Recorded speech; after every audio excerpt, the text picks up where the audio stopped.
我后来就是我从马尔地夫回台湾之后，我其实在牛奶海的观光船上当了快2年的女船长。然后其实那时候在码头，大家都说我是就是最年轻，然后颜值最高的女船长，号称啊。乌石港之花啦。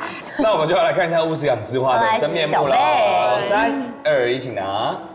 Hello。很可爱，你好，你好。请问船长的工作到底是什么？因为我们知道的是出海捕鱼，可是你在那边应该是观光啊。就是我们的职责，其实我们在牛奶海它是比较观光嘛，所以我们除了开船带大家出去到海的一个定点之外，其实我们还需要就是平常会保养船啊，然后甚至要看我们游客在水里面是不是安全。对，当然，这很重要。那好多客人他们会自己游了，然后就不安全。很多是指定化的。